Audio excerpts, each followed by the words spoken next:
माँ भारती विद्या मंदिर अयारी हरदोई प्रेजेंट।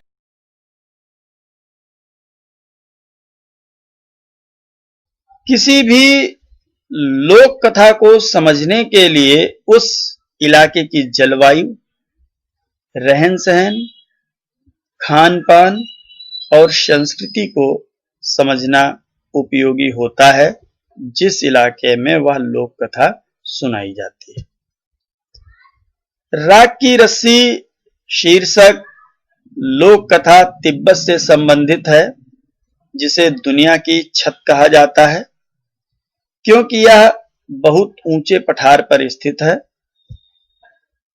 पठार जमीन के ऐसे भाग को कहते हैं जो मैदान से ऊंचा और पहाड़ से नीचा होता है। तिब्बत के पठार पर खड़े हैं ऊंचे ऊंचे पहाड़ जो हिमालय का हिस्सा है, अर्थात तिब्बत का पठार हिमालय तिब्बत के पठारों पर खड़ा है। इन पहाड़ों की एक खासियत यह है, कई रंग के हैं, भूरे, लाल, पीले, बैंगनी, गुलाबी, गेरुआ और हरे। ठीक वैसे ही जैसे छोटे बच्चे अपने चित्रों में मनचाहे रंग भर देते हैं, वैसे ही मनचाहे रंगों के ये पहाड़ भी हैं। इन पथरीले पहाड़ों में तरह तरह की मिट्टी और खनिज पदार्थ हैं। सूरज की बढ़ती और घटती किरणों के पड़ने से वे पहाड़ अनोखे रंगों में चमक उठते हैं, प्रायः प्रातःकाल और शाम के समय। तिब्बत की हवा में नमी बहुत कम है, अर्थात वहां के वातावरण में पानी की मात्रा कम है। इस वजह से यहाँ बरसात और बर्फबारी कम होती है। खुश्क मौसम में अर्थात सूखे मौसम में पेड़ पौधे बहुत नहीं होते हैं। तिब्बत का पूर्वी भाग ही ऐसा है जहां घने जंगल पाए जाते हैं। उन जंगलों में पेड़ पौधों, पशु पक्षियों की दुर्लभ किस्में मिलती हैं। तिब्बत की मिट्टी कहीं रेतीली है, कहीं लाल पीली तो कहीं काली है। तिब्बत में लगभग 1500 झीलें हैं। ये झीलें बनती हैं पहाड़ों की बर्फ पिघलने से, अर्थात जब पहाड़ों की बर्फ पिघलती है तो झीलें बनती हैं। इनमें मानसरोवर झील का बहुत नाम है। यहीं से सांगपो यानी ब्रह्मपुत्र नदी निकलती है।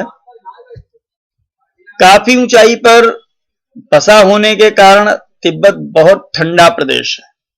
ये ऊंचाई पर है इसलिए ठंडा है। यहाँ की सर्दी का हाल मत पूछो, बहुत सर्दी होती है। ऐसा लगता है जैसे किसी ने फ्रिज में डाल दिया हो और ऊपर से तेज ठंडी हवा चल रही हो। इसीलिए वहां के लोग हमेशा भारी भरकम गर्म कपड़े पहने रहते हैं, अर्थात ज्यादातर ऊनी वस्त्र पहनते हैं। तिब्बती लोगों की घर बनाने की कारीगरी अनोखी है।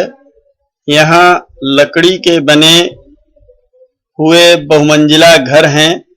लोग अब पत्थर, मिट्टी और सीमेंट के घर भी बनाने लगे हैं। खिड़कियां भी अधिक बनाई जाती हैं ताकि सूर्य की ढेर सारी रोशनी घर के अंदर जा सके। भूकंप से बचाव के लिए दीवारें अंदर की ओर थोड़ा झुकी होती हैं।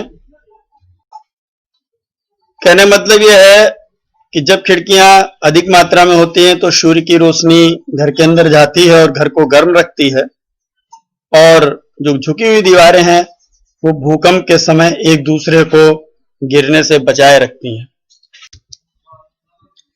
तिब्बत का सबसे बड़ा शहर है ल्हासा, अर्थात ल्हासा तिब्बत का सबसे बड़ा शहर है।